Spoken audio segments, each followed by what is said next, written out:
Still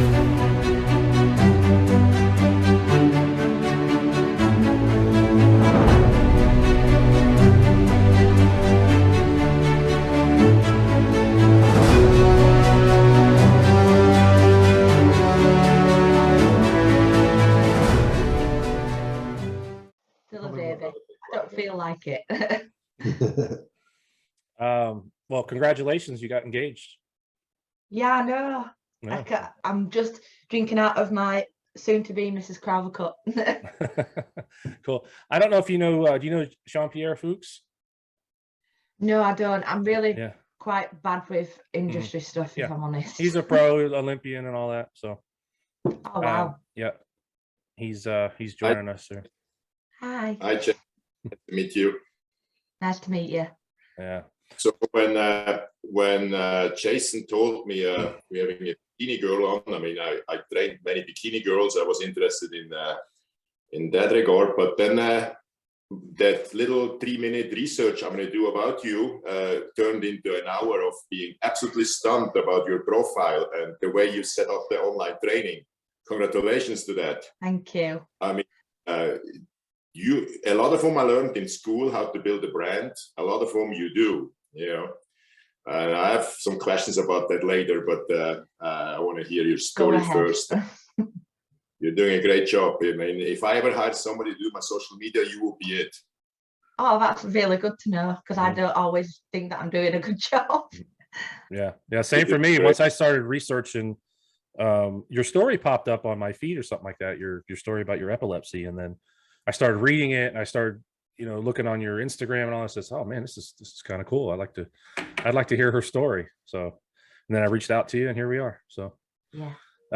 Sorry about last week. My brother just jumped on and went, do you want to go out for an engagement party? I was like, oh, that's okay. I actually just got over COVID, so I was in the middle of COVID when that happened. So yeah, no, I'm fine.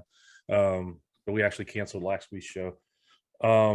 So basically, for people that don't know you, you're obviously in the UK. You're an IFBB Pro bikini competitor. yeah. What kind of got you, before we get into your story about epilepsy and stuff? What kind of got you into bodybuilding, and were you always athletic? And no, I was not at all. No. So I hated PE or fitness or anything to do with sport whatsoever. But me and my mum were cleaning out the loft one day, and she used to do bodybuilding, and I didn't know. And I saw photos of her doing figure shows for NABBA when she were my age. And then we went down for tea as a family, as we would do. And I said to my dad, I said, oh, I want to do bodybuilding. I think I'm about 17. And he went, you will never do bodybuilding, because I didn't like fitness or anything. So I'm like, right, okay then.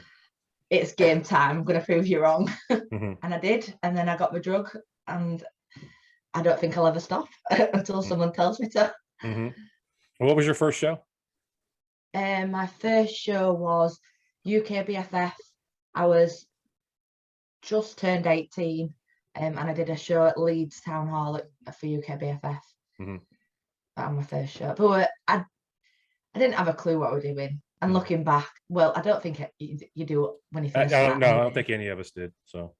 But looking back at photos, it's just, and the posing, and oh God. But you learn, don't you? And you get better each time. That's right. That's right. Now, when you were a kid, and we'll start talking a little bit about your diagnosis with epilepsy. I read your story. You were having seizures as a kid, and you didn't know it, and they didn't know what it was. Tell us about that. So I was quite a loner at school, if let's say that, and I'd have seizures if I was with a group of friends. I wouldn't say friends, people who I know.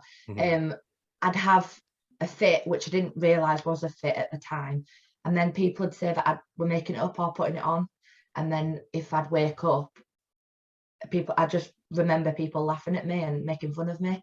And then as a kid, I used to have absent seizures. So absent seizures is sometimes how it starts, because mine's like genetic. You can talk to someone, so I could have been like a normal conversation, and then I could it's as if I'm not paying attention, or as if I'm daydreaming or dazing off, and that would happen a lot. and I'm also deaf, so I wear 2 hearing aids, and that didn't get picked up on at the start, so people just thought that I wasn't listening to them or ignoring them, or so I used to get picked on quite a lot. I didn't have any friends. I just kept myself to myself. But probably a reason why I didn't like sports, because at school it's all team. They don't really do any individual. It's all team sports, and I wasn't with anyone, and I didn't have any friends, so I just kept myself to myself. And it was until I got with my partner that he's worked with disabled adults before, and I got with him when I was about 20, so about 7 years ago. And I had one while I was with him, and I said, "Oh, it happens all the time. My mum just used to put me in the shower and put me into bed. It's fine."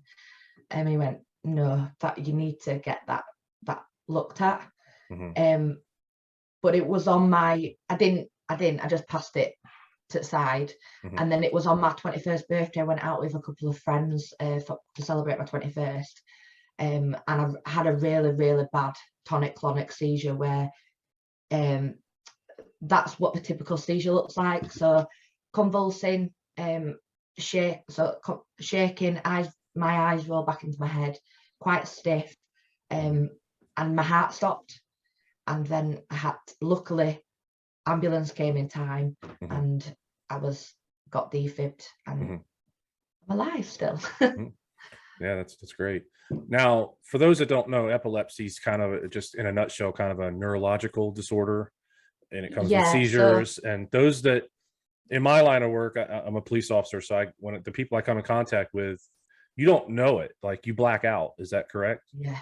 Yeah. I mean, I have had one seizure before where I couldn't move, I couldn't do anything, but I knew I was having a seizure, but I couldn't stop myself, because I remember banging my head on this.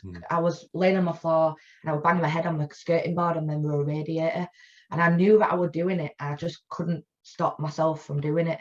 It's really weird, but that's the only one where I've known that I'm having a seizure. But all the others, you completely black out. Easiest way to explain epilepsy is, think of your brain as a circuit, and it goes round, and a seizure is literally just something short circuiting. So in order to get that circuit running back normal again, your body has to like restart itself. So that's when sometimes you can stop breathing and your heart can stop if it goes on too long. So if it goes on longer than 5 minutes, then you need to ring an ambulance, because that person's probably not going to come out of that seizure. But there's about 41 different types of seizures, and they all don't look the same. Everyone's single one's different. Yeah. Do you have it under control now, Jade? Do you have medications for it, or do you have any treatment for it? I'm medicated, kind of under control. It's taken me about 4 or 5 years to get it fully under control, because I was having about 7 to 9 seizures a day, just constantly back to back without it stopping.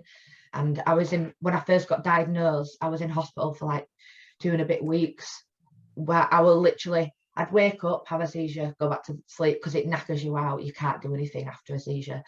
And that would happen like 7 or 9 times a day. So you can imagine what you feel like. That were happening for a constant 2 weeks, and then they diagnosed me.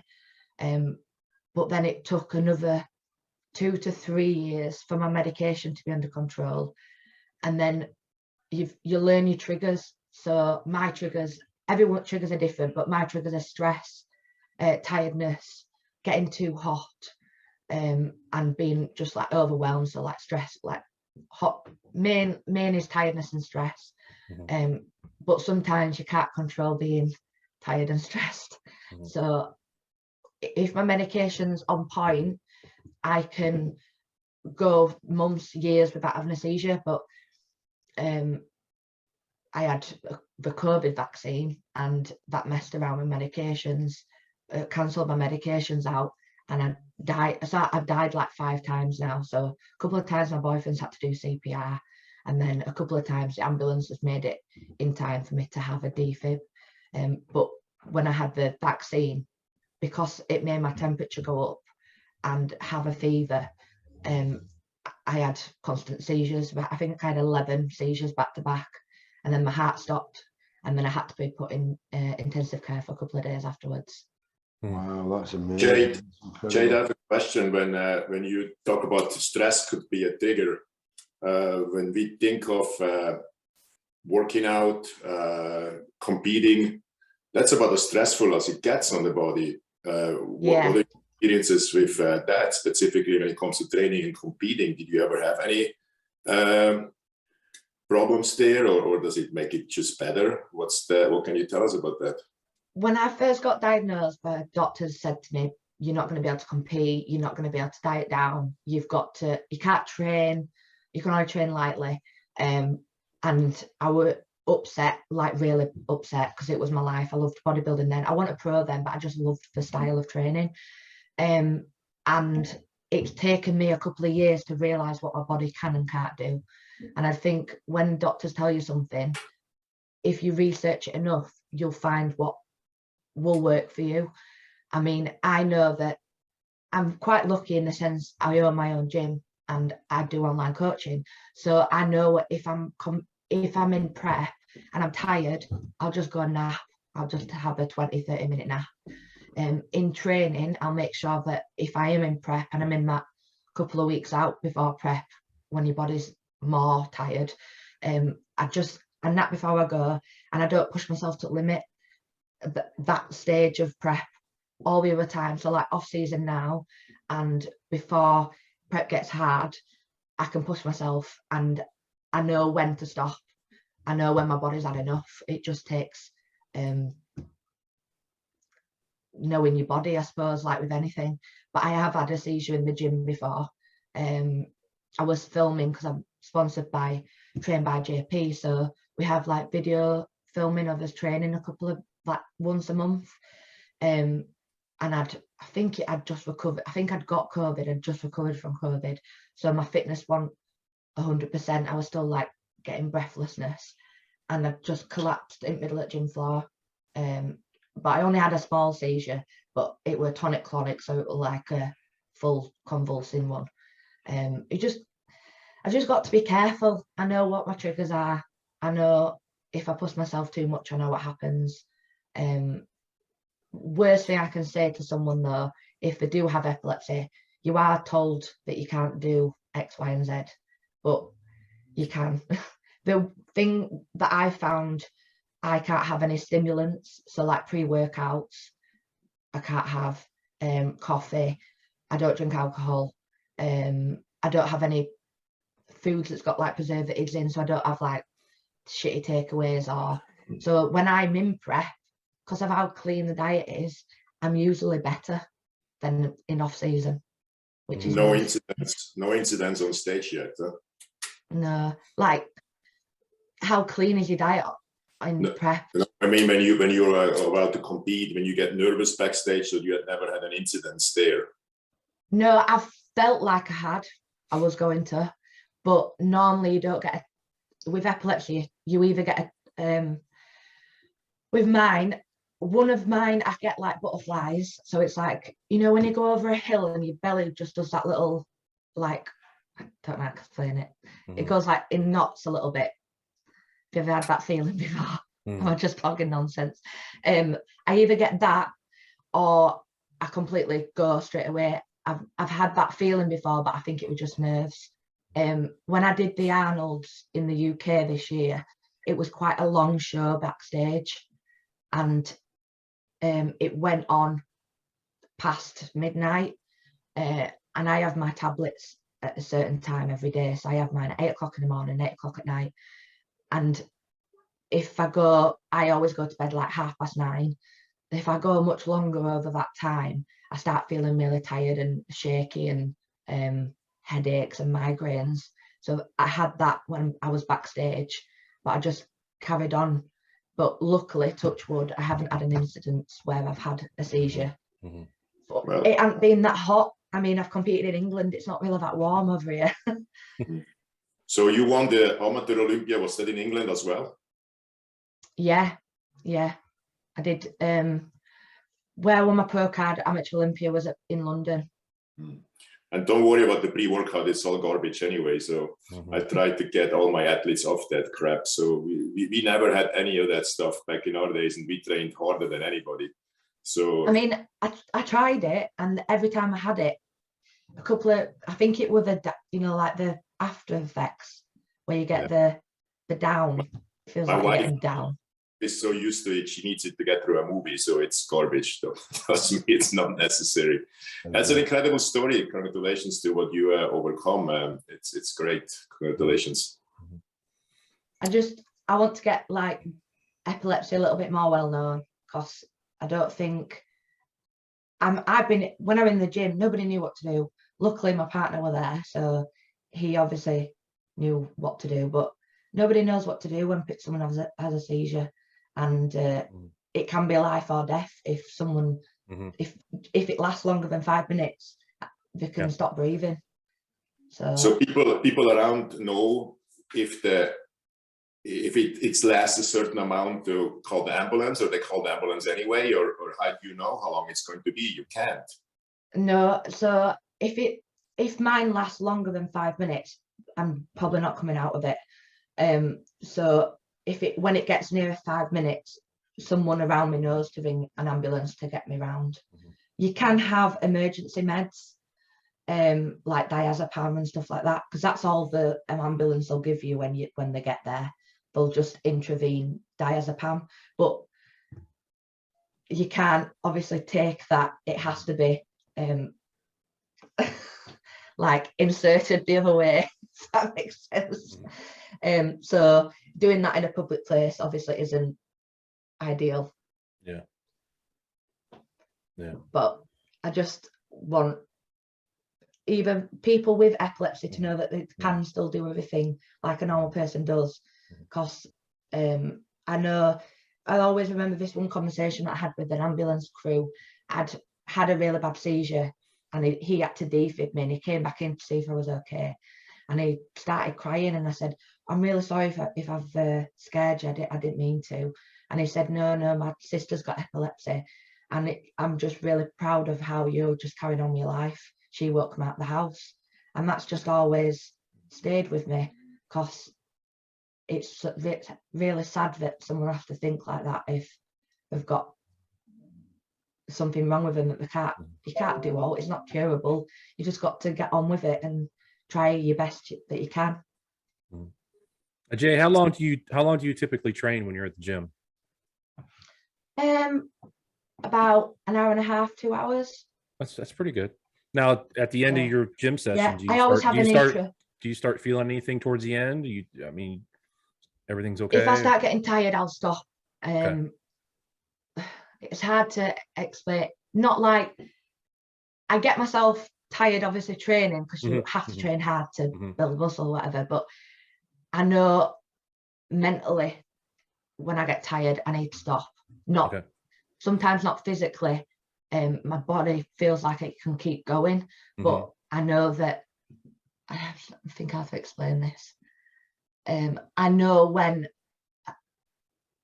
enough's enough, if that makes sense. I didn't used to, and I pushed myself to the limit, and I lost you lose your driver's license when you first get diagnosed, because you've got to be a year seizure free, and I want a year seizure free for about 4 years, so I lost my driver's license for 4 years.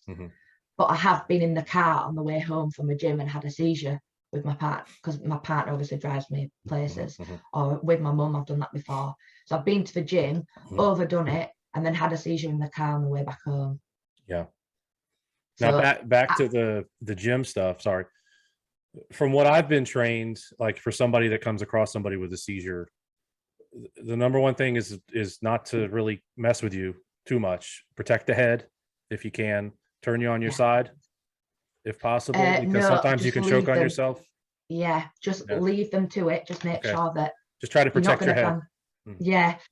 Try and fold something up and put it under the head, because if you're convulsing, you're obviously going to hit your head hard. I've come out of seizures with terrible migraines from hitting my head on the floor. And when I used to wear hearing aids as a kid because I had perforated eardrums, and they fixed that.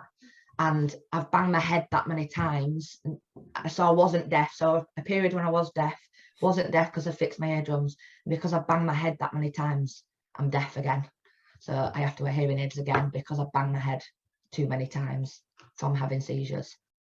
How many seizures do you think you've had in your lifetime? Wow, Hundreds, thousands? Thousands. Really? Yeah. Wow. I went from 2 weeks having like 7 to 9 a day, and then I've been in hospital in ICU like 4 or 5 times, just back to back, not coming out of them. They had to put me under for a couple of days just to stop me from having them. What's the longest period you didn't have any seizures? Probably this. Well, I obviously did my year to get my driver's license back. When did I get my driver's license back? In lockdown. First lockdown in March. So it's coming up 2 years in March this year. Will be 2 years. But I had having my COVID vaccination, but they didn't count it, so I kept my license. No. Because it was due to the vaccine, they let me keep my license, luckily. Wow, that's crazy. Now, when you're getting ready for prep, and you don't have to explain all of it, but are there certain things that you can't take? Obviously, you can't take like Clen because it's a stimulant. It's probably going to trigger stuff. I have taken Clen before, and I've been absolutely fine with it, but there's only up to a certain amount that I can go. And it's sometimes it gets a bit too much, and I have to say I can't do anymore. Yeah, for some reason I can't take your Himbine. Don't know why, because that's natural, but I don't understand why I can't take that. Everything. Now cutting your water and stuff is pretty good. No, I never do that. Don't ever do that. I never cut my water. I can't do it. I have to stay hydrated with my seizures. If I get dehydrated, I will have a seizure. So I can't cut my water out. I have to drink about 6 or 7 liters of water a day to make sure that I'm hydrated enough. Wow, you still look great. I'm gonna pull up. So even the morning of the show, you can't cut at all. You have to just drink fully till you walk on stage. Is that correct? Yeah. So it's really hard for me when like Bikini is always last. So I have to hold condition all day while still drinking water, which is really hard for me.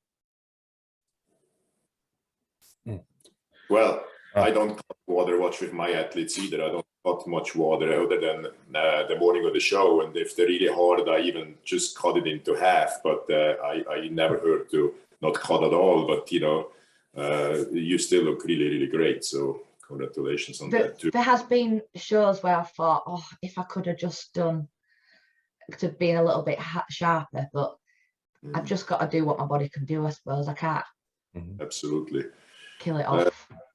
I saw in your Instagram profile that you're doing a bulking phase right now. So does the training change much, or is it more a diet change when it comes to off season versus prep? So this is the longest off season I've ever done. It's about 6 months by the time I've finished. Everything changes. This year, I obviously needed to bring up my legs. So the volumes changed to quite high reps, and a lot, instead of like 2 sets, I've got like 3 sets as well as warm-ups, and then more compound exercises, not as much isolation. And I train legs 4 times a week and train upper body once a week. So my coach don't want me to bring my upper body up anymore. And then obviously the diet changes with just higher carbs. But that I struggle with off season because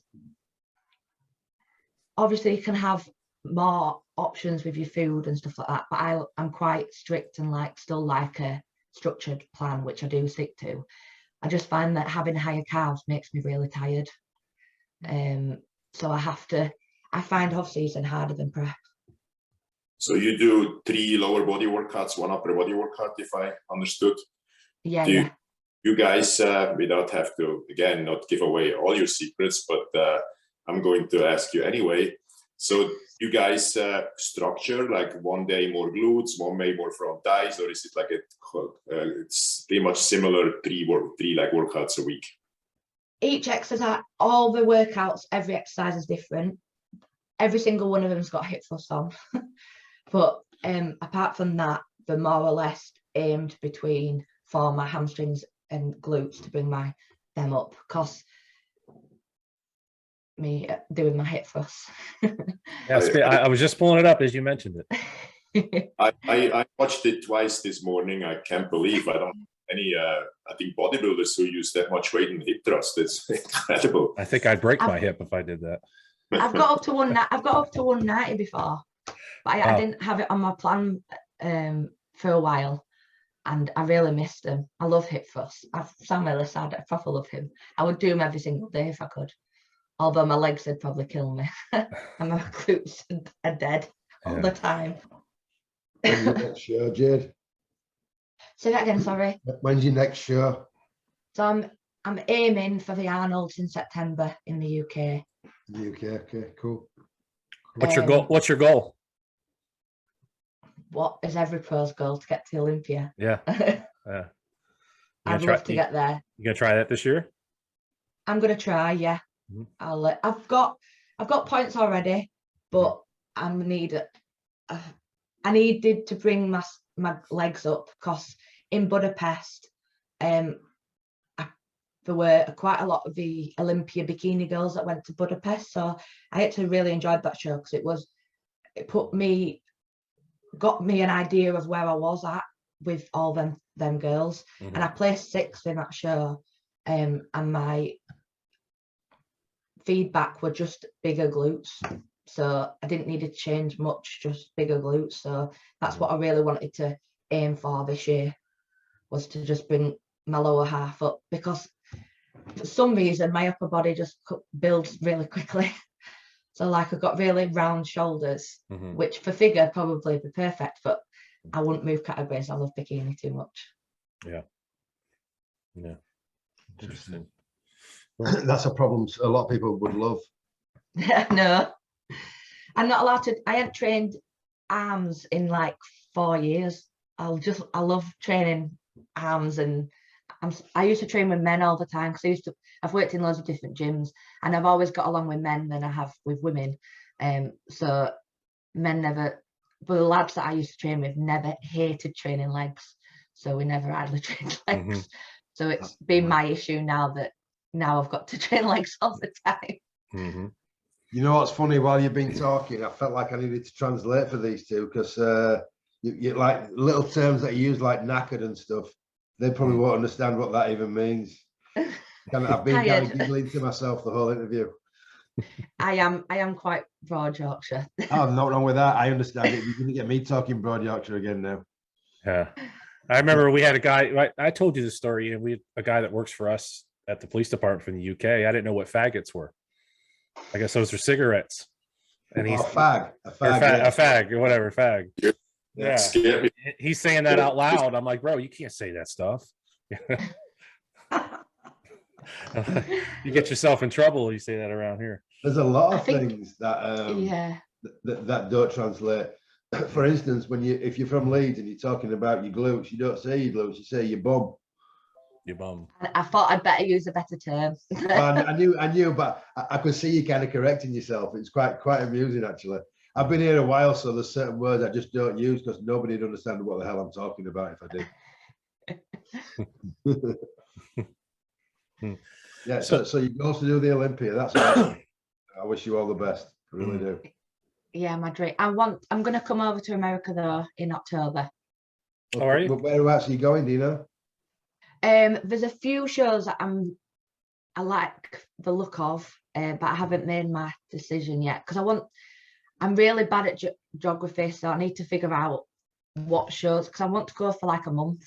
So I want to try and do a few different shows, but not have to fly like loads everywhere. So I need to sit down with a map or something to try and figure it out. Well, if you do come over, I'd love to meet you if you're in Florida. Yeah, come to Florida. Yeah, that's one of the shows that I want to do is Mhm. one in Yeah. Florida. I'd love to I've meet. got an uncle over there, so I'll just stay with him. Awesome. Where does he live? I'm not 100% sure. I know he lives in Florida. He used to be Mickey Mouse in Disney. He used to be Mickey Mouse. Yeah, He played Mickey Mouse. That's funny. yeah. Yeah. And he's called Mickey as well. Oh wow, Oh, that's funny. that is funny. So you got famous relatives. Yeah, Mickey Mouse. Now you got before we let you go, you have 4 businesses. It says right that you run. Yeah. Now that that takes Um, up a lot of your time. And as Jean-Pierre was saying, your social media is doing really well. I am really glad that you're saying that because I didn't think I was doing that good. But I've set up. I used to work obviously in a normal gym, like a health gym. And when I got diagnosed with my epilepsy, they didn't believe that I had epilepsy, and Oh. I'd have a seizure. This was at the time where my epilepsy weren't under control, and I was having seizures randomly, like whenever, because it weren't controlled. And I'd have a seizure at work, and they'd go, right, okay, back to work. No, if you've ever had a seizure, you are dead for a couple of days and tired for a week at least. So I saved loads and loads and loads of money while working there and set up a personal training studio. It was only small, and it was just me and my partner basically took all of his clients and set up like 1,000 square foot little studio, bought minimal equipment and just built it from there. And then we went into a gym side of it. So we've got the studio, and then we've got a gym which does cycle classes, so spinning, HIIT classes, and then we've invested in more equipment to make it like a private gym, so only as personal training clients, friends and family can use it. Okay. And then I've got my online coaching business as well as posing as well. So it all connects together. It's not like random little things everywhere, but I don't like. When it comes to your online training, if I can ask you, you working with a certain app together, you're using different apps, so you have your own app, or how you do that? So I've got my own app. I created it. We both started creating it beginning of December, finished it at end of December. So we've got our own AJ coaching app. So when people sign up with us, they can create their own profile, and then all their diet training and everything is on there. I do work with some prep clients, so competitive clients, just bikini. I would know how to prep other people, but I prefer to work with, if I'm doing a prep, I like to be able to pose them as well. So if I'm going to prep someone, I wouldn't think that I would want to try and pose a figure girl because I've never done it. So that's not fair on them. So I would prefer to prep a bikini girl. I know how to pose them. I know how it works. I've done it from scratch, done it from amateur to pro. But I do love my lifestyle clients. I've had a few clients who've had to go through IVF and stuff that have never been able to have kids, and now she's got a little boy, and just little things like that that I love. I love my lifestyle. As much as I love my prep, I appreciate it a lot more, the lifestyle, personally, I find. It's like when my bikini girls, like, walk in the gym or do a certain pose, or I always tell them, look, this is to look better, but I have no clue if you do it right or not. You have to go somewhere else, and it would be quite arrogant from my part to, because when I see them posing with an expert and then they start highlighting that this too out a bit, this a bit here, a bit there, I have to admit that even if I train a lot of bikini girls, I have no clue. And I will not advise them in posing. Posing's hard. People don't realize how hard posing is. And how important it is. I know it can be between 5th and 1st when you're posing. If it's not correct. Yeah. As well as the sass and the sexiness and the confidence that you have to bring on stage. Yeah. Now, how long is your prep, and how long do you for your clients? What's a typical bikini prep? For me, it's long because I have to take in consideration, and it might take me longer because I might have to have rest long. So I do about a 20 to 24 week prep. Oh, so wow. it's quite a long prep. That is for long. me. Yeah. So if I'm competing in the Annals in September, I'll start in April this year. So I've probably got 2 months left of off season. My body is, with the tablets, this is not an excuse, with the tablets that I'm on, since being on them, I've really struggled to drop weight. So since I've started competing, my medication has just gone up and up and up and up. Because you start on like a typical dose, and then if your seizures aren't getting under control, then they have to be hired. And I'm on about 3 different types of medications. Some of them are antidepressants and that are not for that, but help with your brain activity. I just find that I really struggle, and I really have to push hard in prep. It's hard. My prep's hard, not gonna lie. Last prep was really, really hard. Obviously I got COVID in the middle of it, and then obviously I died in the middle of it because I had my vaccination and had to be in ICU for a bit. So the Arnold prep that I did last year was one of my hardest preps. I didn't think I'd finish it off, if I'm honest. But I did. So you did it. You struggled through it, and you made it. With my clients, generally I find that people I like to give enough time, so I do at least 18, 20 if I've prepped them before and it hasn't gone 100%.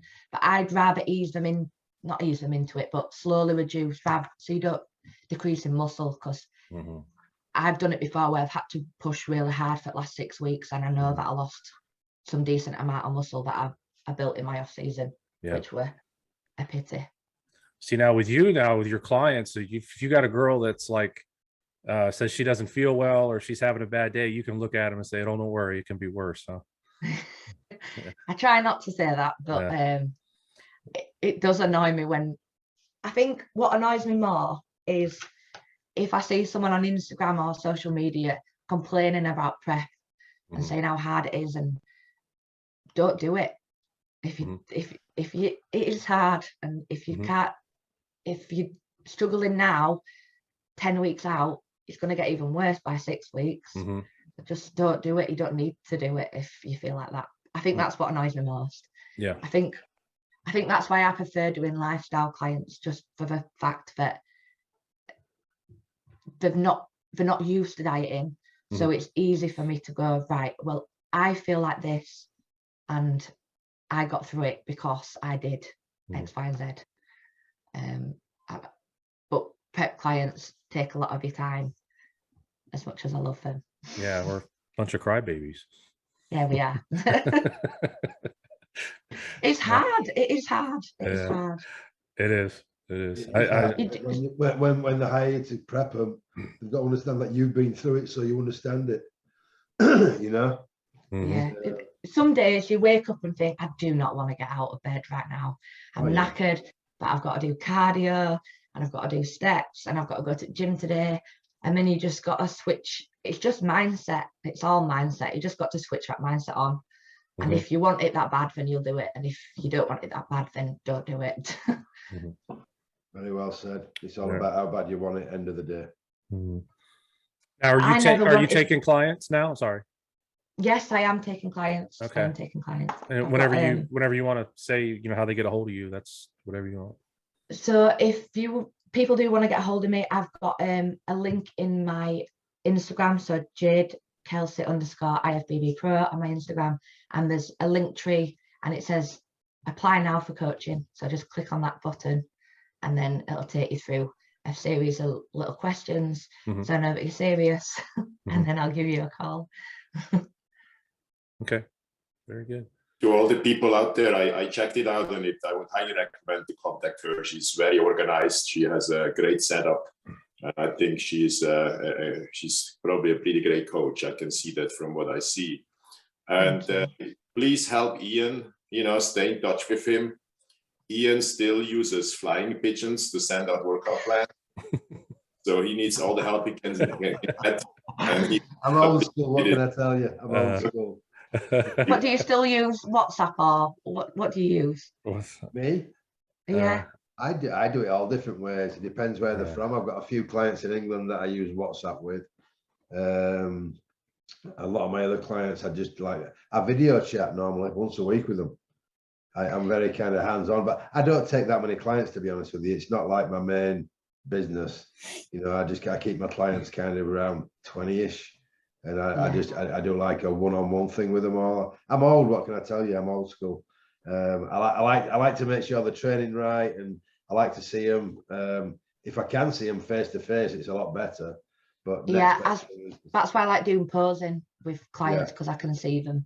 I've got one in Australia, so I obviously can't go off to Australia. If I ever do, I know that I can go over there and see it. And do you do that all like via video chat?